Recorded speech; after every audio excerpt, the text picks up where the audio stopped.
যত দোষ নন্দ ঘোষ, ঠাকুর ঘরে কে, আমি তো কলা খাইনি।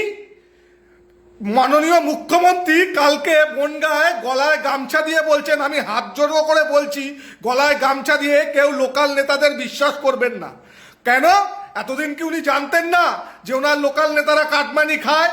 এতদিন কি উনি জানতেন না যে হাজার হাজার কোটি টাকা যে কাজের জন্য আসছে, সরকারি কাজের জন্য, সেই টাকাগুলো কাউন্সিলর, চেয়ারম্যান, ওনার পার্টির লোকাল নেতারা আত্মসাৎ করছে? উনি কি সেটা এতদিন জানতেন না? সব জানতেন, সব জানতেন। সম্পূর্ণটা নাটক, নাটক।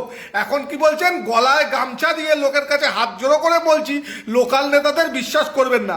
আচ্ছা, আপনি বলতে পারেন, মাননীয় মুখ্যমন্ত্রী মমতা বন্দ্যোপাধ্যায়, আপনি কি বলতে পারেন আপনি মুখ্যমন্ত্রী হওয়ার আগে আপনার পরিবারের কত টাকা সম্পত্তি ছিল আর বর্তমানে কত টাকা সম্পত্তি আপনাদের আছে?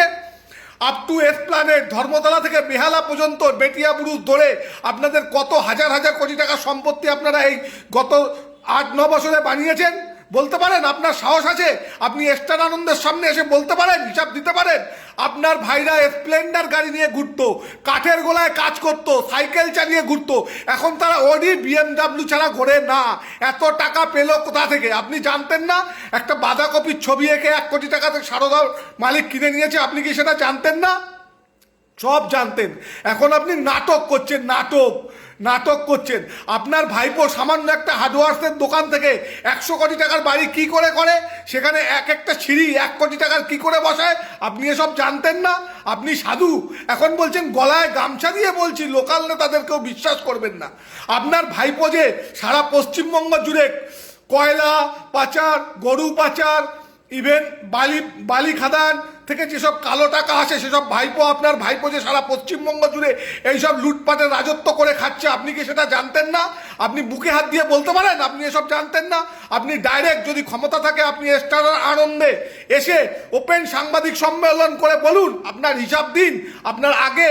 আপনার মুখ্যমন্ত্রী হওয়ার আগে আপনার পরিবারের আর আপনার ভাইপোর কত টাকা ছিল, আর এখন বর্তমানে আপনারা কত টাকার মালিক, আপনি কি জানতেন না? এরপরে আপনি কি বলছেন? সারদা কেলেঙ্কারিতে আমরা জড়িত না। আপনি জানেন না আপনার বাঁধাকপি একটা ছবি বানিয়েছেন, সেই ছবি 1 কোটি টাকা থেকে সারদার মালিক কেন কিনলো আপনি জানতেন না? আপনি সব জানতেন। এখন আপনি নাটক করছেন, নাটক। আরেকটা যেটা নাটক করছেন সেটা হলো সারদা কাণ্ডে জেল খাটার ভয়তে, যখন রাজীব কুমারকে অ্যারেস্ট করবে বলে সিবিআই ঠিক করে বলেছিল, আপনি জেল খাটার ভয়তে সাথে সাথে দিল্লি চলে গেলেন। দিল্লি গিয়ে সেখানে প্রধানমন্ত্রী নরেন্দ্র মোদী এবং অমিত শাহর হাতে পায়ে ধরে বললেন, আমাকে এর থেকে বাঁচান, তার জন্য আমি এনআরসি, সিএ আপনাদেরকে সাপোর্ট করব। যে রাজ্যসভায় যে সিএ বিলটা পাশ হলো, তাতে যে 13খানা ভোটের প্রয়োজন ছিল, সেই 13খানা রাজ্যসভার এমপি কারা ছিল? আপনি প্রকাশ করতে পারবেন যে আপনার এমপিরা ছিল না? সাহস থাকলে আপনি প্রকাশ করুন যে আপনার এমপিরা ছিল না। এবং লোকসভায় যখন সিএ বিলটা পাশ হলো, তখন আপনার এমপিরা কেন অনুপস্থিত ছিল? আপনি বলতে পারবেন জোর গলা দিয়ে? পারবেন না। আর এখন আপনি পশ্চিমবঙ্গে এসে কি বলছেন?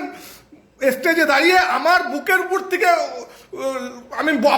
উপর থেকে আমি এনআরসি, সিএ পাস হতে দেব না, আমি মরে গেলেও সিএ এনআরসি পাস হতে দেব না। কেন বলছেন? কেন এগুলো বলছেন মানুষকে? কেন ভুলভ্রান্তি চলাচ্ছেন? আপনার কথা শুনে তো আবার হাজার হাজার সংখ্যালঘু লোকেরা দাঙ্গা করবে, ট্রেন জ্বালাবে, আগুন জ্বালাবে, বাস জ্বালাবে, মানুষের অসুবিধা হবে, মানুষ কাজে যেতে পারবে না, বাচ্চারা স্কুল যেতে পারবে না। কেন এইসব নাটক করছেন? আপনি তো নিজে, আপনার ভাইপো জেল খাটার ভয়তে আপনারা দৌড়ে দিল্লি চলে গেলেন, গিয়ে সেখানে নরেন্দ্র মোদী আর অমিত শাহর হাতে পায়ে ধরে, যাতে আপনাদের জেল খাটতে না হয়, যাতে সিবিআই যদি রাজীব কুমারকে অ্যারেস্ট করতো তাহলে আপনাদের জেল খাটা কনফার্ম ছিল, সেই জন্য আপনারা রাজ্যসভায় সিএকে সমর্থন করলেন এবং সিএ বিলটা পাস হলো। এবং লোকসভায় যখন এই বিলটা পাস হয়, আপনার এমপিরা অনুপস্থিত ছিল। কেন তখন আপনারা বিরোধিতা করেননি?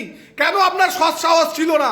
এখন আপনি পশ্চিমবঙ্গে এসে বিভিন্ন স্টেজে দাঁড়িয়ে বলছেন ছি, আমি এনআরসি করতে দেবো না, সিএ এখানে হতে দেবো না।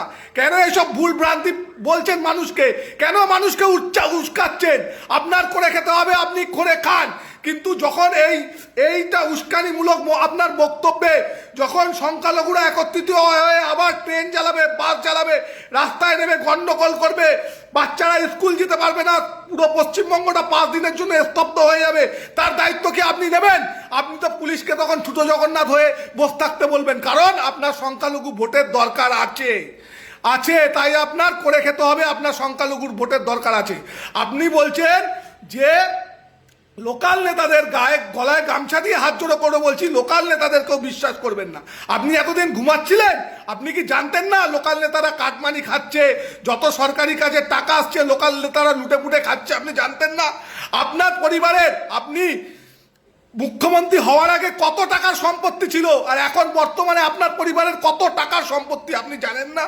আপনি পারবেন স্থানানন্দে বসে ডাইরেক্ট সাংবাদিক সম্মেলন করে এর হিসাব দিতে? পারবেন না। আপনি জানেন না আপনার ভাইপোর বর্তমানে কত হাজার কোটি টাকার মালিক? আপনি জানেন না? আপনি সব জানেন।